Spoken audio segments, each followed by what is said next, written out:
Bom, começamos agora o quadro Política do Dia e já em pauta diversos assuntos do mundo político bastante esperados. Mas eu quero dar primeiro meu boa tarde à Leide Lilás. Deixa eu ver, cadê a Leide Lilás? Edna Maciel apareceu. Edna, boa tarde, seja bem-vinda. Boa tarde, gostei do Leide Lilás, hein? Você então que está aí tão sobre tom também hoje com Rosa. Tudo bem? Obrigada. Neste clima de energia positiva que nós vamos aqui tratar de assuntos importantes do seio político. Logo mais em instantes aqui, João Magalhães está já se posicionando em nosso estúdio. E nós temos um convidado hoje, é o vereador Edson Melo do PSDB, já aqui conosco em nosso estúdio. Vereador Edson Melo, boa tarde, muito obrigado pela sua presença. Boa tarde a todos os telespectadores da TV O Dia. Bom, esta semana foi criada, vereador, na Câmara Municipal de Teresina, a CPI do transporte público, um assunto repetidamente, massivamente debatido. O senhor até com uma experiência acadêmica na área, tem informação, conhecimento técnico e político sobre o assunto. O que o senhor achou? Obrigado. Esta CPI, ela realmente é necessária? Deve trazer um resultado efetivo para solucionar a crise do transporte coletivo da capital? Bem, essa CPI foi proposta pelo vereador Edilberto Borges, Dudu.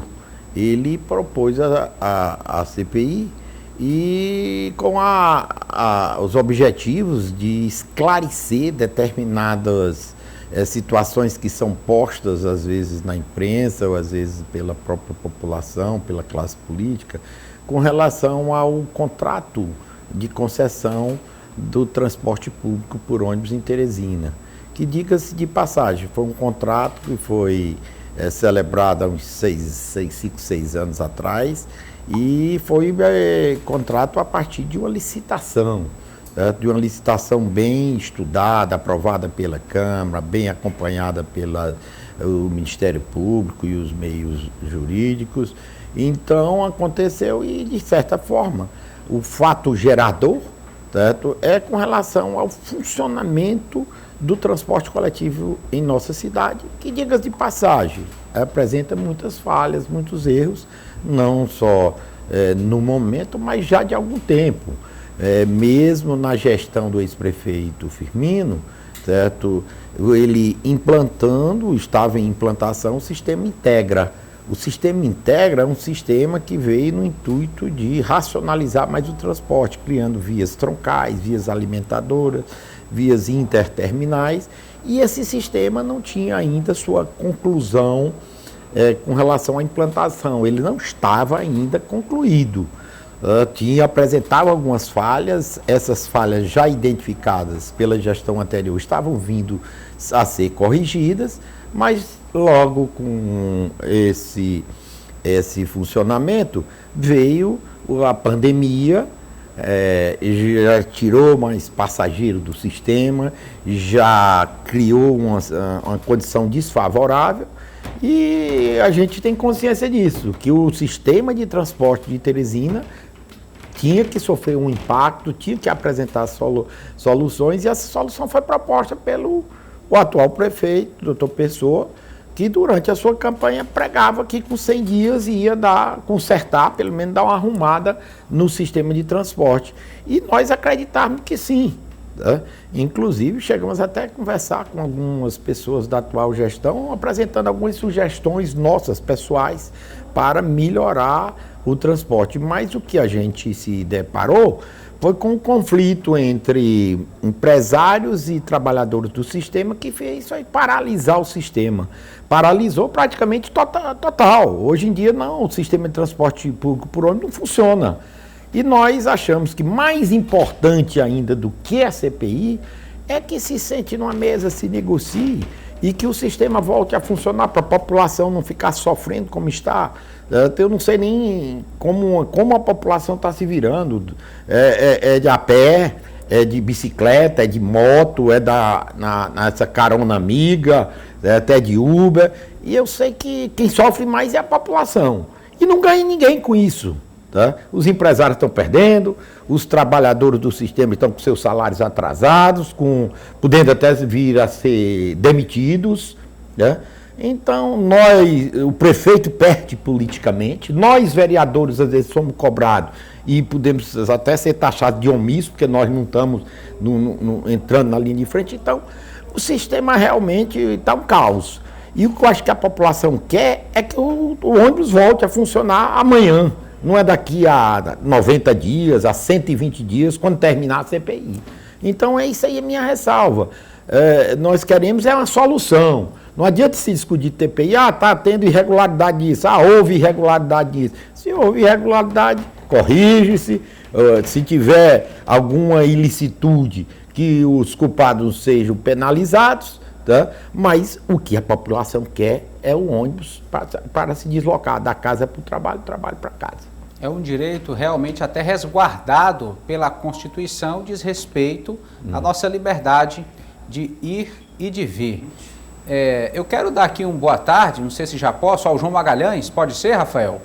Podemos já colocar junto, ainda não, né? Ele está terminando aqui de se ajustar para participar dessa conversa, dessa entrevista. Enquanto isso, Edna Maciel, eu passo para você essa oportunidade de colocar algum questionamento aqui ao vereador Edson Mello sobre este debate do transporte público que tende a ser aprofundado agora com essa CPI à medida que ela avança na Câmara Municipal.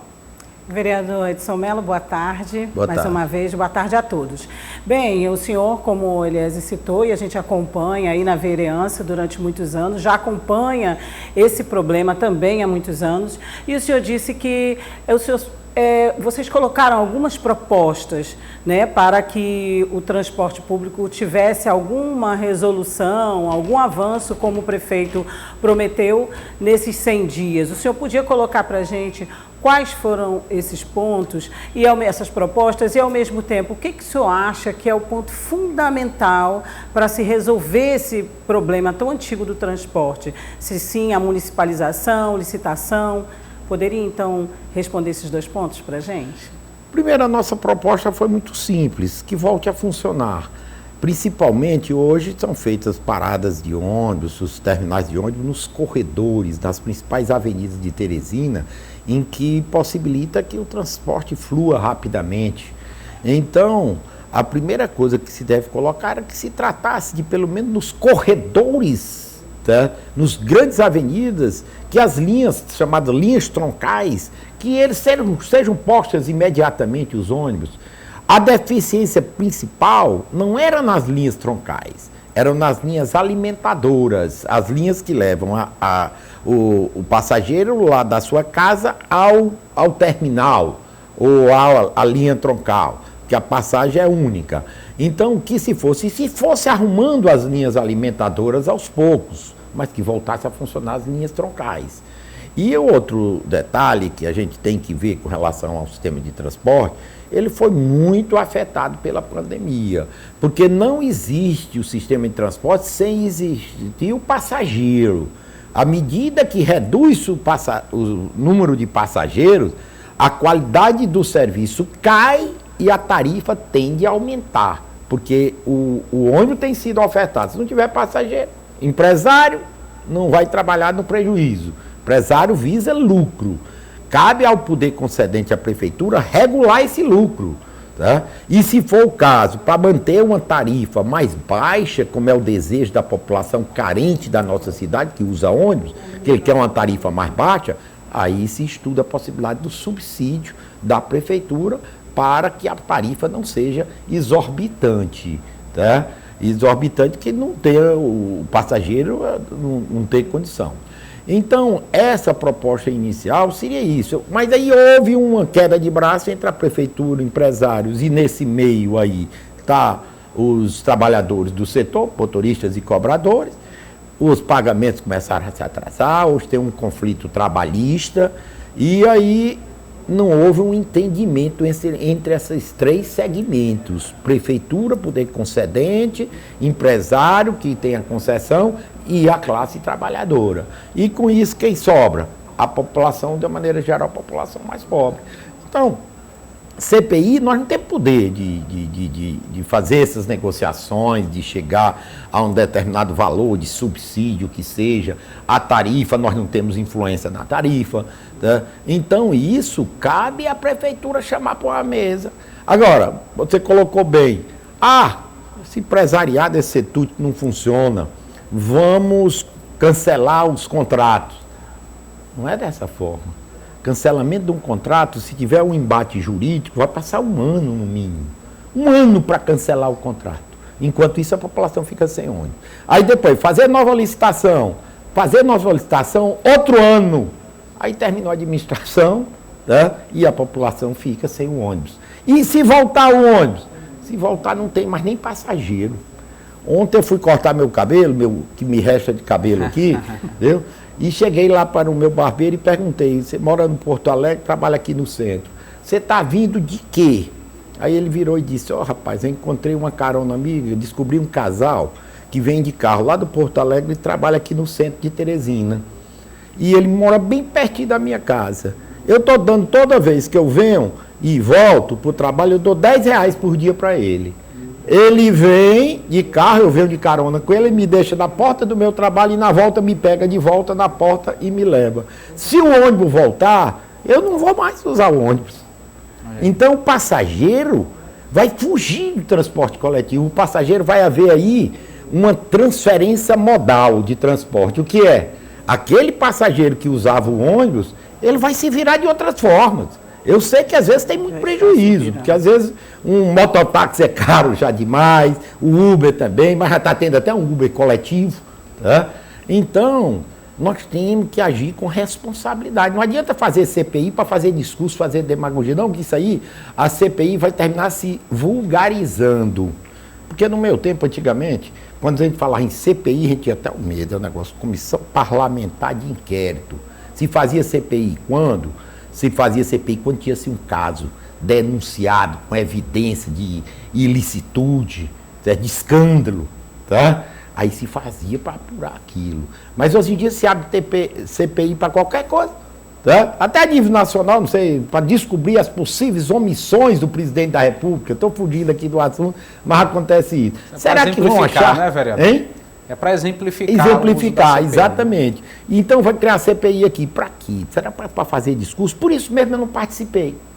Eu fui convidado a participar, mas não quis participar. Por quê? Eu não tenho muita fé que vá aparecer solução. E nós não precisamos de solução daqui a 3, 4 meses, não. Precisamos de solução já. É já. É? Também não votei contra a CPI. Porque se eu tivesse votado contra a CPI, aí eu dizer, não, rapaz, o vereador é do PSDB, ele quer proteger algum tipo de irregularidade da gestão anterior. Por isso que ele está querendo esconder. De forma nenhuma, eu votei favorável. Mas eu sou descrente de que CPI tenha poder de apontar a solução para a volta regular do nosso transporte coletivo. Dá uma boa tarde aqui a João Magalhães, editor de política do Jornal Dia. João, boa tarde. Fique à vontade aí para contribuir com essa entrevista hoje com o vereador Edson Mello. Olá, Eliezer, boa tarde para você, boa tarde a todos. Vereador Edson Mello, obrigado pela presença. Valeu, a minha João. Pergunta é exatamente nesse sentido que o senhor começou a falar, porque a CPI está montada lá na Câmara Municipal e não tem nenhum parlamentar do PSDB ingressando. O senhor acabou de falar mais ou menos os motivos que fizeram o senhor não ingressar na CPI, mas o senhor não acha que a ausência de um tucano nessa CPI pode fazer com que o partido perca nas narrativas? Porque, de certo, que muitos parlamentares, principalmente aqueles que foram contra o edital da atual licitação, que criticaram a assinatura, né, dos contratos entre a prefeitura e as empresas que ainda operam o serviço, eles vão, de certa forma, a tentar buscar discussões do passado neste cenário, e a gente sabe que a Prefeitura de Teresina foi governada por praticamente 30 anos pelo seu partido, né? O senhor acha que o PSDB não terá um prejuízo político ao se ausentar da CPI? Ele perde força na narrativa política, já que ele não vai ter as mesmas condições de participar da discussão? Rapaz, a nossa posição é bem clara. Eu outro dia agora mesmo vinha lendo um site, o cara colocando num site aí, tá? Que os vereadores, é por covardia ou por omissão que o PSDB não participa dessa comissão parlamentar de inquérito? Nenhum nem outro. Aliás, o que é? É porque eu acho que não vai dar em nada. Eu vou ser palco lá, vou ser ator, certo? De uma discussão efêmera, sem objetividade, que a objetividade, na realidade, é uma cortina de fumaça para esconder que eles não têm solução para o problema.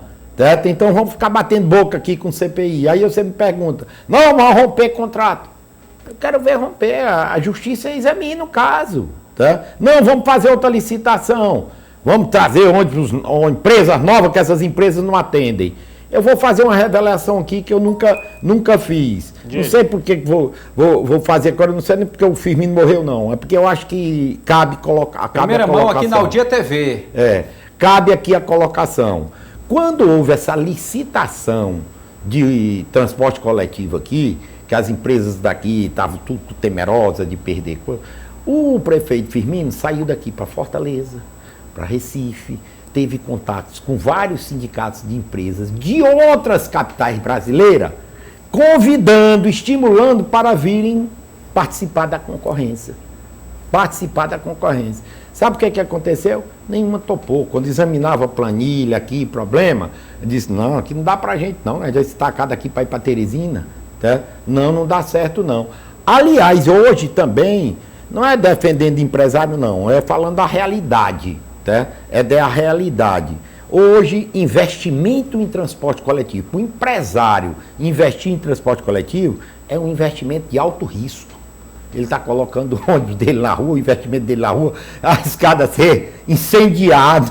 Tá? Basta você verificar que todo ano, quando tem um reajuste na tarifa, queima 4, 5, 6 ônibus aí. Então é um investimento alto risco. Um amigo meu empresário tinha uma coisa engraçada que ele dizia, né? Falando negócio de empresário de ônibus, não sei o quê, aí ele disse, aí eu virei para esse meu empresário, rapaz, entra nesse ramo aqui de ônibus, tu tem tanto dinheiro aí em banco. Ele disse, rapaz, se essa atividade de transporte de ônibus fosse boa, seu João Claudino tinha uma. Tá? Seu João Claudino tinha uma. Aliás, ele teve uma Guanabara, parece que foi dele aí, não sei se é uma empresa. Intermunicipal parou. Mas eu achei interessante, foi a observação desse empresário.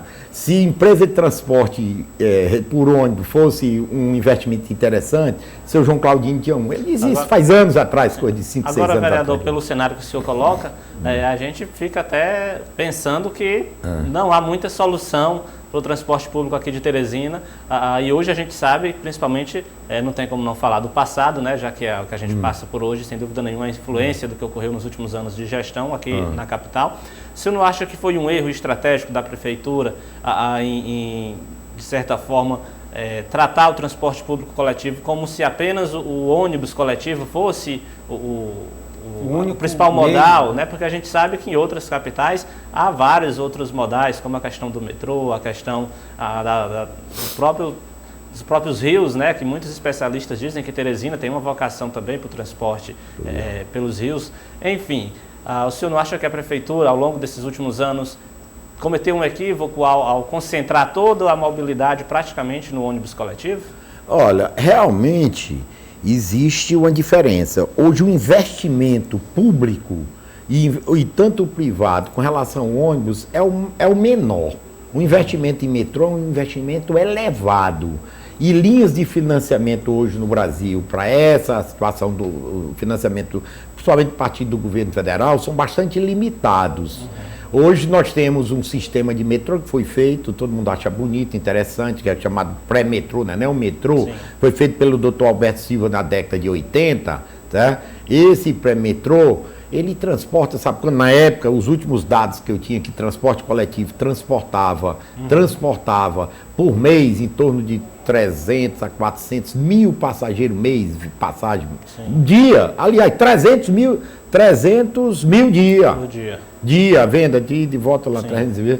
O metrô não chegava a 2 mil.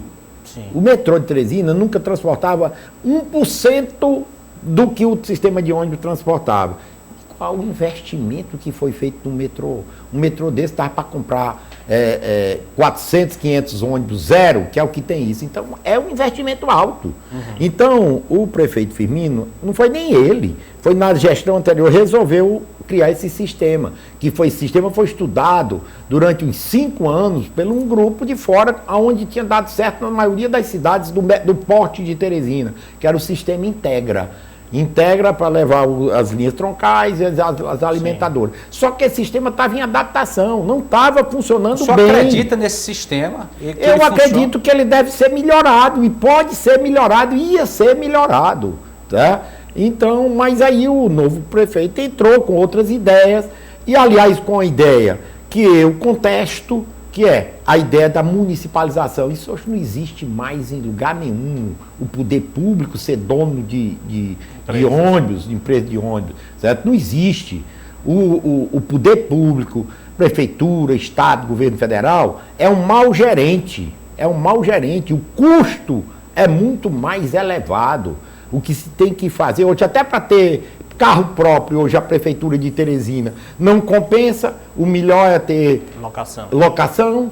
Então, esse sistema hoje, o Integra, ele tem condição de ser aproveitado e melhorado. O investimento foi muito alto. Eu achei que foi muita coragem e determinação do prefeito Firmino Filho em montar esse sistema.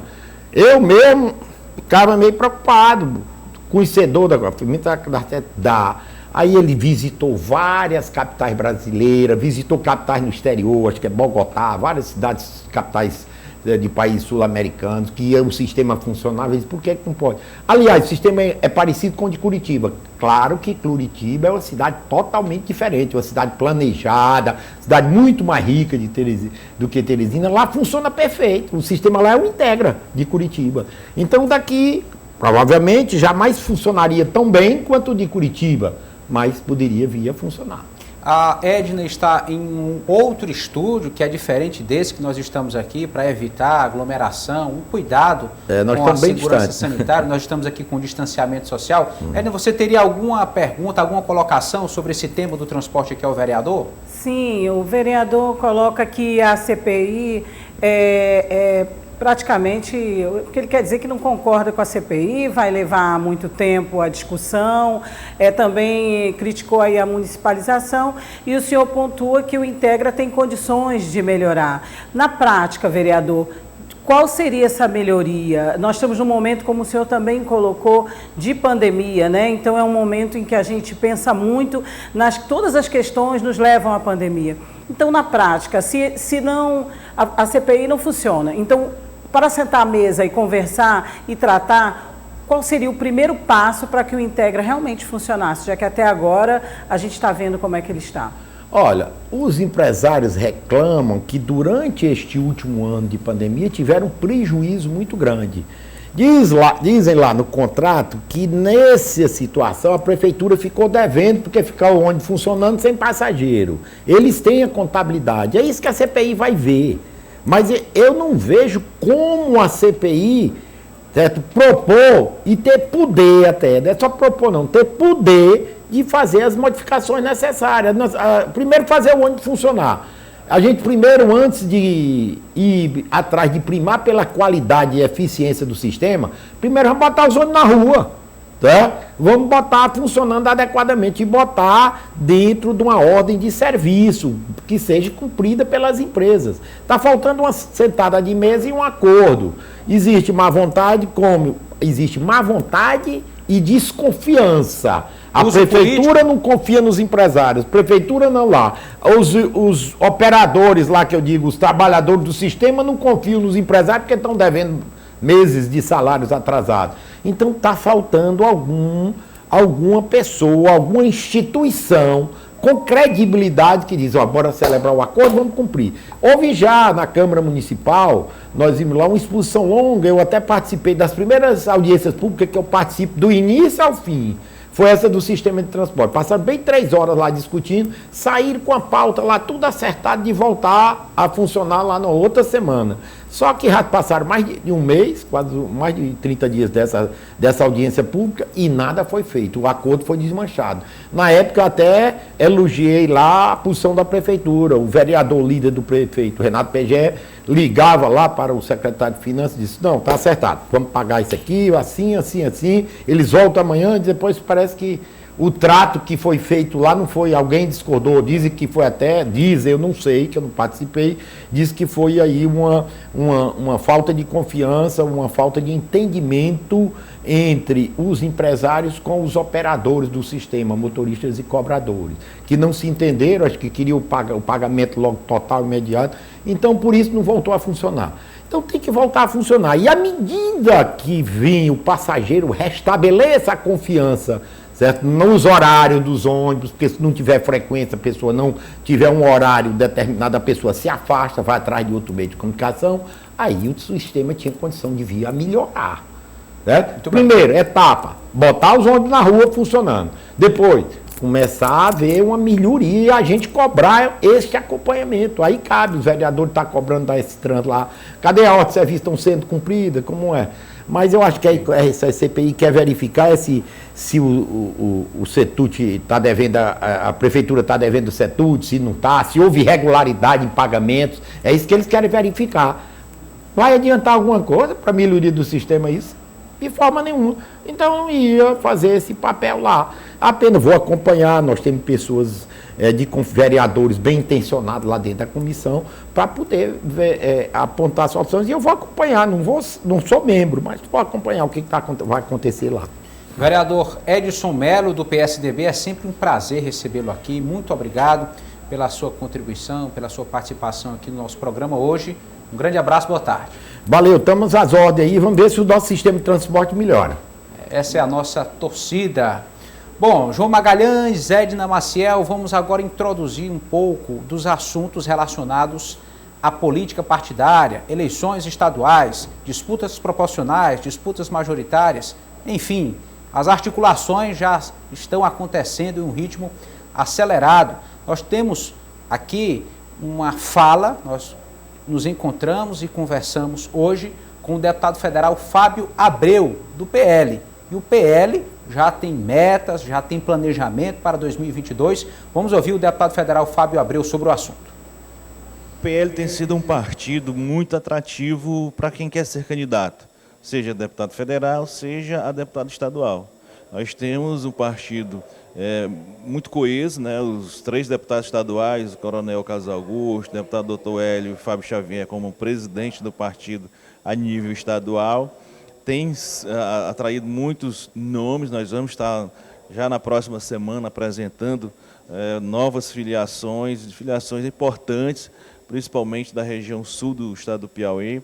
Nós temos já uma configuração para a disputa para a Câmara Federal, com o meu nome, com o nome do deputado Mainha, do possibilidade do deputado Paes Landim, Leonardo Elali, que foi vereador eleito na última eleição, também vai ser candidato a federal, dentre outras possibilidades muito boas. E isso torna o partido realmente competitivo para as próximas eleições. Olha, nosso objetivo é buscar 2 vagas para deputado federal, trabalhando de forma correta, e eu fiz uma agenda com o presidente nacional, que deu carta branca, inclusive incentivou o fortalecimento da chapa para deputado federal, e eu estou bastante otimista quanto a isso. No nível estadual, nós temos possibilidades também de passarmos para 5, 6 deputados estaduais, porque nós temos hoje 3 deputados que estão muito competitivos para as próximas eleições, com possibilidade de trazermos suplentes de deputados estaduais, ou até mesmo deputados estaduais, que a gente está buscando uma conversa com a deputada Janaína, o deputado Nerinho, que praticamente o partido não faz parte da composição aqui local, a qual eles pertencem, então eles terão que sair do partido. E a gente tem feito esses convites para fortalecer com esses deputados de mandato, mas também dando oportunidade àqueles que não têm mandato, mas que tenham interesse de vir para o partido. Então o PL hoje é um excelente partido para essas pessoas que querem ser candidatas, e muito mais ainda competitivo para ter uma presença muito mais marcante na Assembleia Legislativa e na Câmara Federal. Bom, de fato, cada partido internamente tem procurado se fortalecer pelo fim das coligações proporcionais. Então, cada time tem que entrar em campo de forma muito eficiente, com uma base bem consolidada. Eu quero perguntar para você, João Magalhães, como é que você recebe esta informação do deputado Fábio Abreu, que tem já procurado uma aproximação com PTBistas, deputados do PTB, citou aí alguns nomes, estão sendo atraídos para o PL, já considerando um desmonte do PTB aqui no Piauí?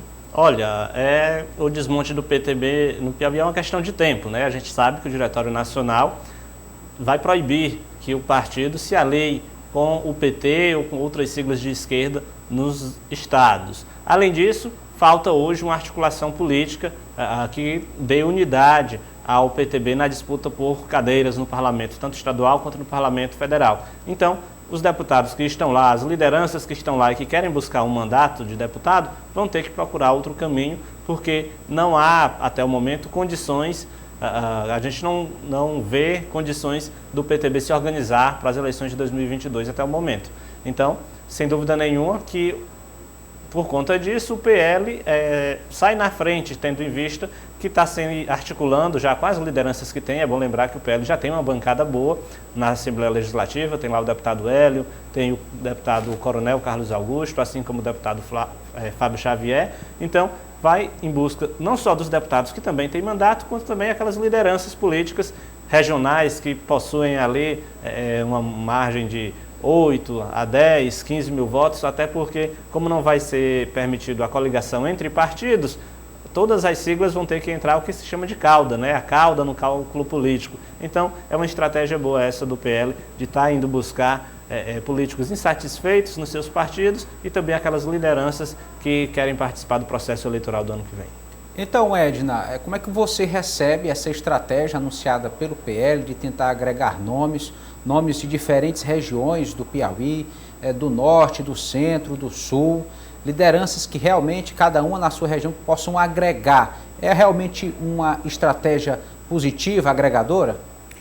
Ele está seguindo aí o caminho de outros partidos, né? Tentando se fortalecer e se fortalecendo pelo interior do estado, pelas regiões, contando com esse histórico que o deputado Fábio Abreu colocou aí do partido, né, de um crescimento, de uma abertura, e também com a mudança na lei eleitoral, né, que se não mudar, aí mesmo é que os partidos, como você citou, têm que se fortalecer mais para poder juntos colocar os nomes mais fortes que têm aí as maiores lideranças, né, como o deputado citou aí, a Janaína, o Maim, enfim.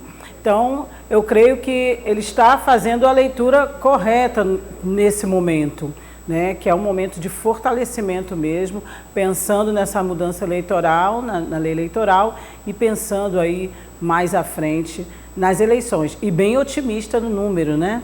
Com 6 deputados e também com 2 aí em nível federal. Pensar dobrado para tentar conquistar pelo menos a metade. Eu Exato. acho que no campo político acaba sendo assim. Todas as metas, elas são bem ousadas para que o grupo se empenhe, tente alcançar. Se não chegar lá naquele topo, mas se sai bem. A média. Vejo de forma natural isso. Consegue uma média bastante favorável ao partido e nada mais justo. É aceitável que as siglas queiram pelo menos manter o que já tem, as cadeiras que já tem na Assembleia, na Câmara, as que já tem, conquistar algo mais. Enfim, faz parte, é natural. Quem entra na política, os agentes políticos já têm esse sentimento geral e convivem com isso, entram na disputa já com essa maturidade. Agora, um outro ponto que foi levantado com o deputado federal Fábio Abreu diz respeito exatamente a um convite que teria sido feito à deputada Margarete. Essa informação ela circulou, ela foi veiculada em algumas mídias de que realmente a deputada Margarete Coelho, que hoje está no Progressistas, teria sido convidada para o PL. Mas será que foi mesmo? Nós perguntamos ao deputado federal Fábio Abreu, vamos saber o que ele respondeu.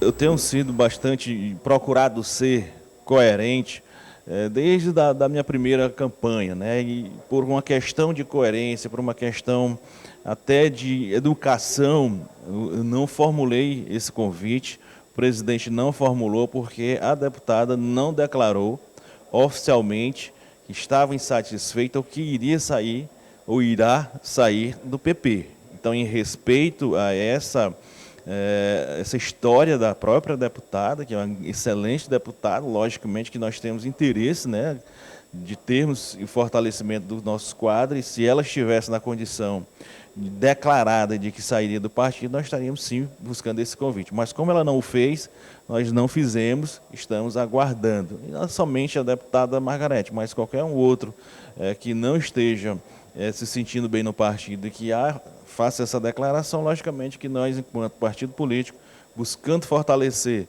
a nossa composição, vamos estar fazendo esse convite. Mas em relação à deputada Margarete, só a honra que seria ela estar no nosso partido se tivesse feito alguma declaração. Como não fez, não formulamos o convite. Dúvida tirada, o convite ainda não aconteceu, João Magalhães. Mas ele demonstra que houve uma conversa, né? Que assim que o convite não foi feito porque, de fato, a deputada Margarete, em nenhum momento ela se pronunciou que vai sair do partido, também não se pronunciou que vai ficar, embora ela sempre diga que tem a alma progressistas, né? Mas a dúvida sempre existe porque, de fato, hoje ela é uma aliada tanto do governador Wellington Dias quanto do senador Ciro Nogueira. Então há sempre essa dúvida, sempre essa discussão, até quando, já que ela vai ficar do lado de Ciro Nogueira, pois quando ela vai sair do governo do estado? Se ela vai ficar com o Wellington, então ela vai sair do Progressistas? Enfim, é uma dúvida que sem dúvida nenhuma a sociedade e a classe política hoje tem. Agora, de fato, como ela ainda não externou essa decisão em sair do partido, então não houve esse convite por parte do PL. Agora, não tenha dúvidas de que, se por acaso ela demonstrar sinais de que pode sair do Progressistas, todas as siglas vão procurá-la, vão tentar atrair, porque de fato é uma deputada federal que tem uma atuação reconhecida aqui no estado do Piauí. Bom, então para você, Edna, já é possível ter uma previsão se a deputada Margarete permanece no Progressistas ou sai, ou ainda é cedo para trazer uma conclusão nesse sentido? Bom, são especulações ainda, né? Como você mesmo disse, toda a imprensa e a mídia já especulou sobre essa questão, sentiram falta da presença da deputada no lançamento, entre aspas, do nome do senador Ciro Nogueira, né? Ou pelo menos de um anúncio, de uma marcação de terreno no evento que houve aqui. Então, assim, ela mesma já se posicionou, dando a entender para nós da imprensa e para todo mundo que não é um momento de ficar se falando agora nesse assunto, que ela mesma tem suas vontades e vai expressar no momento certo, pelo menos foi a minha leitura e a gente respeita, né? Mas como imprensa tem procurado para saber, é normal, ela é uma liderança, uma mulher de expressão, né? Uma deputada de expressão. Então, assim, eu creio que essa colocação do deputado Fábio Abreu, muito cautelosa, né? Conversa é uma coisa, convite é outra, mas nós estamos aguardando e acompanhando. Ela é uma liderança, tem um trabalho de expressão e é claro que é assediada e será por todos os partidos, independente da decisão que ela vai tomar e dependendo da decisão que ela vai tomar, de sair ou de continuar aí no apoio da base governista ou sair do seu partido. Bom, João Magalhães, eu queria que você me ajudasse a fazer aqui um apanhado, ter algumas lembranças, mas pelas conversas que temos tido até agora, nenhum partido, fora o próprio Progressistas, né, já liderando a oposição, nenhum outro partido tem já se colocado como opositor do atual Palácio de Karnak. Nós temos visto até uma espécie de briga por espaços na base aliada do governo do estado. Agora parece que do lado da oposição ainda há um campo aberto, portas realmente aí escancaradas para partidos e lideranças. Olha, tem um ditado que a classe política não pede para sair do governo, ela pede para entrar, mas para sair ela não pede não. E é mais ou menos isso. Hoje, se a gente for observar os partidos que estão efetivamente na oposição, o Progressistas porque tem um projeto próprio, coordenado pelo senador Ciro Nogueira, e as siglas que nunca entraram no governo, como, por exemplo, o PSDB, do ex-deputado Luciano Nunes, do vereador Edson Mello, né, que esteve agora há pouco aqui. O PSDB é, sem dúvida nenhuma, um partido de oposição.